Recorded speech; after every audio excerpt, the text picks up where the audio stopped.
L'Europe doit cesser de s'émouvoir et commencer à se mouvoir. Les mots du Premier ministre italien Matteo Renzi sur le drame des migrants. Mais que faire ? Bonjour Philippe Leclerc. Bonjour. Vous êtes représentant du Haut Commissariat des Nations Unies pour les réfugiés auprès de la France.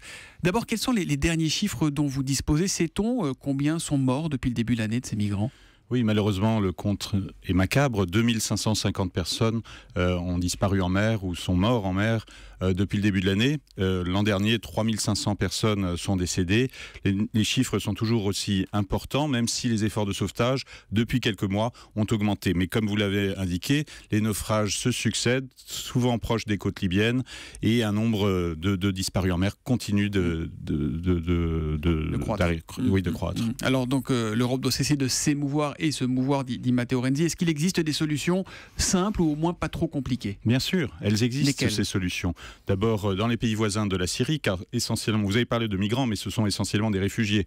Les 3000 personnes qui arrivent par jour en Grèce en provenance de Turquie, ce sont pour la plupart des réfugiés syriens qui fuient la guerre, qui fuient la persécution. Pour que les choses soient bien claires, la différence entre les mots réfugiés politiques, asile politique, c'est ça ? Voilà. Personnes qui sont en danger de mort dans leur pays. Et où les États n'ont pas le droit de fermer ou d'ouvrir les portes. Si on est un réfugié, et il faut déterminer le statut de réfugié, ce sont des personnes qui fuient la guerre, qui fuient la persécution, qui ne sont pas protégées par leur propre État, qui ne sont pas protégées par les États voisins des zones de conflit dans certaines situations. Ce qui est différent en général migrants qui sont si on caricature un petit peu, pour des raisons essentiellement économiques et sociales. Qui viennent chercher du travail, une vie meilleure, mais qui ne sont pas en danger de mort dans leur pays d'origine. Alors on parle de mise en place de hotspots. C'est quoi ces hotspots ? Ce sont, alors, dans le jargon, c'est des centres de tri. C'est-à-dire, c'est terrible, les mots sont ceux-là. On trie les humains comme on trie le courrier, en fait. Malheureusement, mais en même temps, vu l'urgence, il est extrêmement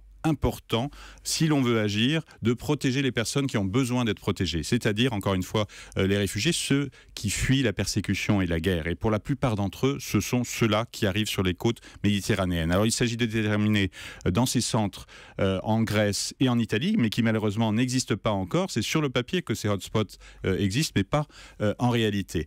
Entre ceux qui ont besoin de protection internationale et ceux qui n'en ont pas besoin, qui ont quitté leur pays pour d'autres raisons et qui peuvent être retournés dans leur pays d'origine. Mais il va falloir combien de temps pour organiser tout ça ? Parce que là, on est dans une situation d'urgence absolue. Oui, il n'y a pas de temps à perdre. C'est aujourd'hui, demain, que ces centres doivent être mis en place. Aujourd'hui, c'est la Grèce, c'est la Hongrie, c'est l'Italie, l'Autriche qui reçoivent. En fait, Voilà. Et ces portes d'entrée, elles varient au fur et à mesure des murs, malheureusement, qui sont en train d'être mis en place, qui ne sont absolument pas la réponse, bien entendu. Aujourd'hui, les personnes arrivent, plus de 110 000 ont demandé l'asile en Hongrie, mais qui continuent leur chemin.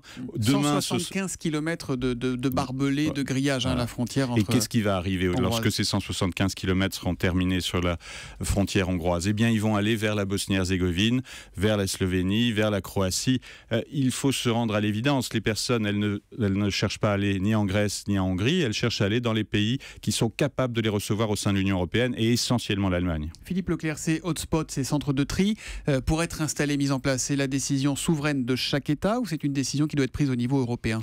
La décision a été prise au niveau européen, la Commission a fait des propositions, le Conseil les a avalisées. Maintenant, il faut les mettre en œuvre et c'est bien sûr l'Italie et la Grèce qui doivent coopérer rapidement pour que l'ensemble des États de l'Europe aident ces deux pays à recevoir ces personnes. Une appréciation d'Arnaud LFA sur Twitter. La vraie question est pouvons-nous ou voulons-nous ?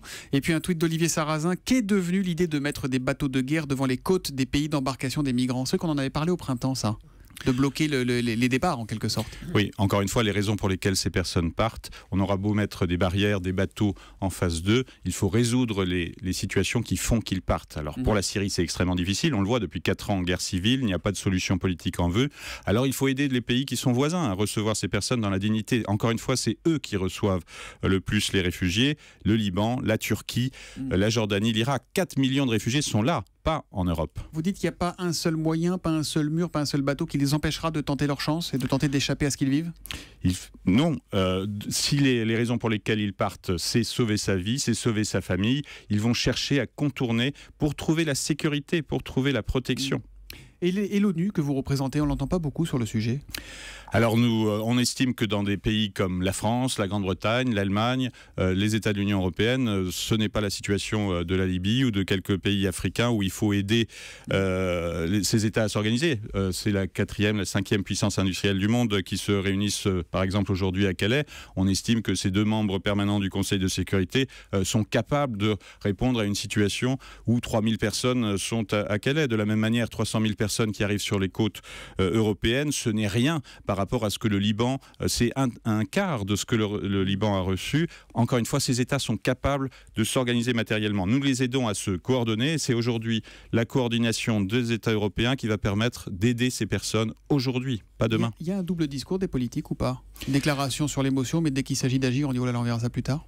Il y a une tendance de chacun des États de penser que le voisin va recevoir la majorité des personnes. Régler le problème. Oui. Et aujourd'hui, encore une fois, le leader, c'est l'Allemagne, c'est Angela Merkel, face à possible arrivée de 800 000 demandeurs d'asile dans l'année, ce qui n'a rien à voir avec les 60 000 demandeurs d'asile qu'on prévoit en France. La société, les leaders politiques allemands sont là pour répondre même à des situations très difficiles de xénophobie qu'on a pu voir lorsque des centres de réfugiés se créent. Mais le message est très clair de la part des dirigeants allemands. Et les quotas, l'histoire des quotas par pays, répartition des migrants qui avait été proposée par la Commission européenne, ça s'est morné? Ce n'est pas morné. Les propositions de la Commission ont été faites. L'Allemagne et la France ont accepté immédiatement, ce qui veut dire 9 000 personnes pour la France, 12 000 pour l'Allemagne. Il faut bien sûr aller au-delà, mais c'est un premier pas, et ce premier pas doit être mis en œuvre immédiatement. D'autres États de l'Union européenne doivent prendre leur part, notamment les États d'Europe de l'Est de l'Union européenne. Philippe Leclerc, vous l'évoquiez il y a un instant, Manuel Valls sera donc à Calais ce matin. On a une question d'Agnès sur Europe1.fr. Quelle est exactement la situation à Calais ? C'est une situation complexe, mais qui est très liée justement aux arrivées en Méditerranée et en Grèce. La plupart des personnes qui sont à Calais, ce sont les personnes qu'on trouve à la gare de Milan, en Autriche, qui sont sur leur chemin en Serbie. Et Calais, c'est un épiphénomène de 3000 personnes qui sont bloquées parce que ils doivent passer une frontière qui est assez difficile, franchir le tunnel sous la Manche. Mais ils veulent aller en Grande-Bretagne pour la plupart d'entre eux, mais beaucoup y sont parce que l'Italie, la France n'ont pas été en mesure de leur proposer des conditions dignes de réception de leur demande d'asile. Merci Philippe Leclerc d'être venu ce matin en direct sur Europe 1. Vous êtes, je le rappelle, le représentant du Haut Commissariat des Nations Unies pour les réfugiés auprès de la France. Vous pouvez réagir évidemment et poursuivre le débat sur Twitter avec le hashtag E1matin. Merci. Europe 1.